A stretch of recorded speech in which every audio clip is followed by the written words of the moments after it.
Welcome back to the deep dive. We are jumping straight into the source material today. We are, and it's quite something. Yeah, we're looking at one of the most, well, visually haunting and symbolically charged events, maybe. The 1972 Rothschild Surrealist Ball at the Château de Ferrières. Those photos are infamous. Dolly, Audrey Hepburn, those masks. Exactly. But we aren't just here to look at, bizarre costumes. We're here to try and interpret them based on our sources. Right, because the sources we've got, they really insist that seeing this as just like eccentric fashion totally misses the point. Totally. This event was, according to this internal lore we're examining, a living tableau. Living tableau. Yeah, our source material treats this much less like a party and more like a, meticulously choreographed play. So our mission today is to decode what these sources say was the true internal theme of the ball. Not just surrealist, but specifically the Divine Cypher. And that every guest, every single costume was reportedly a piece of this bigger symbolic system. It sounds wild, I know. Well, what's fascinating, or maybe disturbing, depending on how you look at it, is the sheer audacity of the claim in these texts. How so? They explicitly state this was a profane magical ritual. Wow. Okay. Performed by the players of the game. And these players aren't just elites. They're defined as people who believe they are literally dressing up as the divine principles and cosmic truths they seek to control. So the costumes are acts of power, almost. It frames the whole evening as this intense, ritualistic act of, self-proclamation for those involved. Okay, and before we dive deeper into the symbols, we need to clarify who the hosts were, the Rothschilds, within this alleged framework. Yeah, that's crucial context. The source material identifies them not just as patrons, but very specifically as the hereditary treasurers of the OK Club. Right, and that title, treasurers, according to these sources, means they're the keepers, maybe the financiers, maybe the guardians of the esoteric knowledge and the structure behind this long-running game. So they're not just playing, they're managing the bank, so to speak. Exactly. That distinction is vital. When we talk about the Divine Cypher, we're talking about the specific symbolic language, the history, the cosmic mechanism that these treasurers are supposedly responsible for guarding. It's not just some vague spirituality, then. No, it's presented as a detailed blueprint. A blueprint for how they believe the world works and, crucially, how it must be reset. Okay, these are pretty extreme claims, tying ancient ritual ideas to a 1972 party. How seriously does the source material suggest the players themselves took this lore? Is it metaphor or...? Sources are, pretty unequivocal on this. They suggest it's treated as literal, actionable knowledge. Literal. Yeah. The ritual is how they reinforce their understanding and, their control. If they're the treasurers of the cipher, this ball is like the quarterly audit. Okay, an audit and masks? Kind of, yeah. The costumes are their public but internally understood reaffirmation of that control system. They're acting out their belief system for each other, reinforcing the power of the lore among themselves. That really sets the stage. Okay, let's unpack the primary forces they chose to embody then. Because the lore they're supposedly acting out starts with the fundamentals, the cosmic cycle itself. Right, the cycle. What is this cycle, according to the cipher, and why does it supposedly need a reset? Well, connecting it to the bigger picture in the cipher, the cycle is essentially our current state of existence. Okay. A fragmented, imperfect reality that supposedly began with some kind of catastrophe. A shattering. And the reset. The sources suggest this fragmentation requires a necessary and often a painful return to unity. That's the reset. So the ball wasn't celebrating the now? Not exactly. It seems it was more about preparing for the next stage, a ritual preparation for the reset. And that preparation starts with embodying the key forces. Let's go to, the center of the room in our minds. The sources talk about a very explicit representation of the great duality, alpha and beta. Yes, this specific couple, described as a living diagram of this core cosmic pairing. Okay, tell us about them. The male player represented Alpha, identified as the moon or the celestial prince. And the details were apparently quite specific. His face painted like the blue sky with white clouds.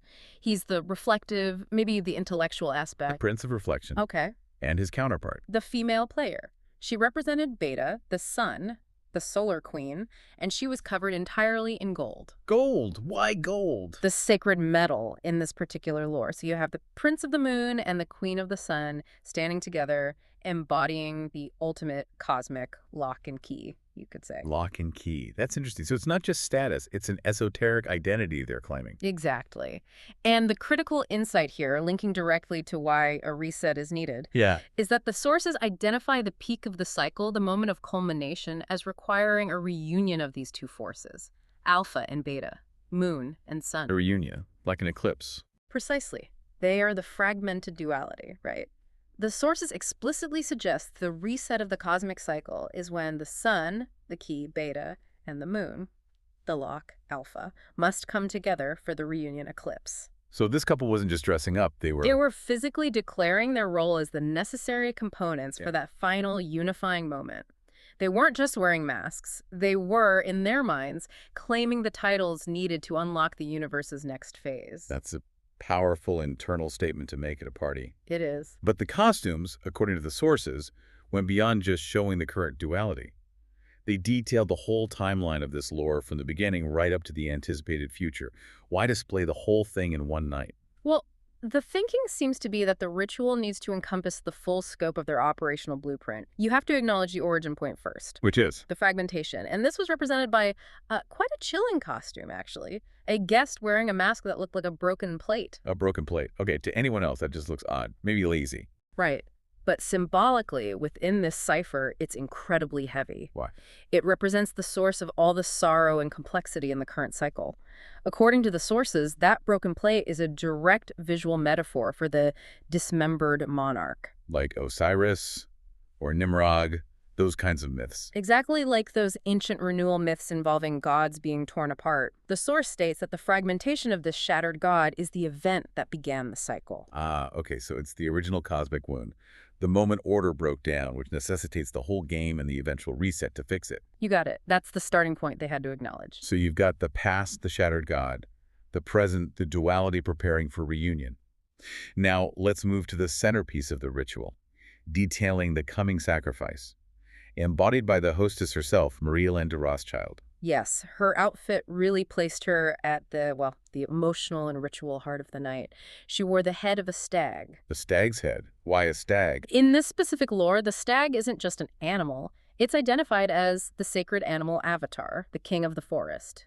Okay, this symbolism places her undeniably in the role of the high priestess, the queen presiding over a powerful, necessary sacrifice, often associated with the sacrifice of kings or avatars to ensure renewal. And the most famous detail from the photos, the tears. The sources say they were real diamonds. Yes. The diamond tears make the symbolism incredibly visceral, don't they? Absolutely. What do they represent? The sources interpret them as representing the immense value and sorrow of the coming reset sacrifice. Value and sorrow. Right. That she, as a queen of the game, must preside over. The sacrifice isn't cheap or easy. It's immensely valuable, sorrowful, but ultimately necessary to push the cycle forward. It's acknowledging the heavy, violent cost required for the new creation.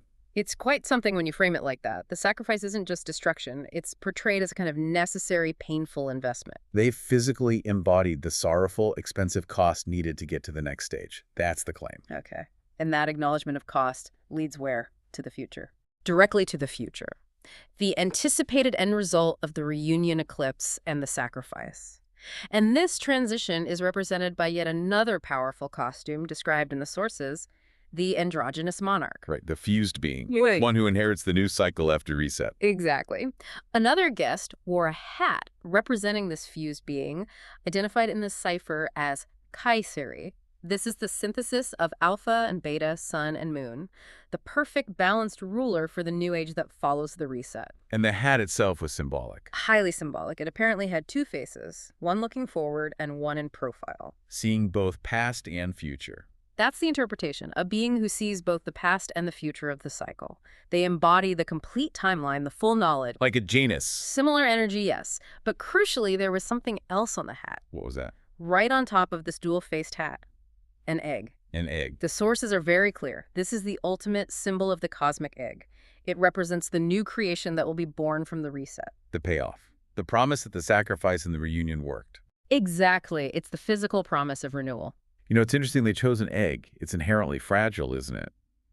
Suggests that even the new creation isn't permanent, maybe. That the cycle of vulnerability starts again, requiring guardianship.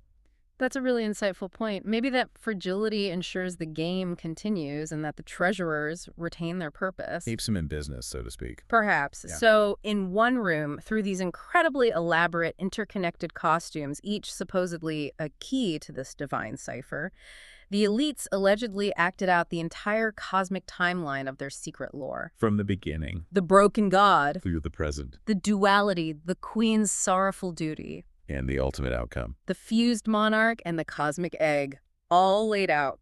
Okay, let's step back for a second and synthesize this.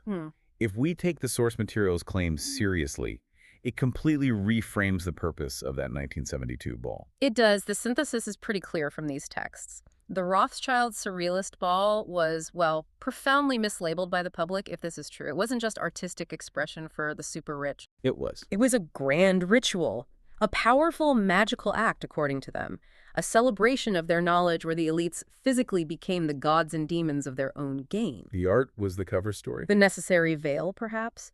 But the intent, according to the sources, was pure ceremony and internal reinforcement of their beliefs and power. They dropped all pretense, but only amongst themselves. The source material really stresses that the goal was to reinforce their control over the cipher, this knowledge system they operate within, preparing them for the next iteration, the reset. And it does raise a pretty big question, doesn't it?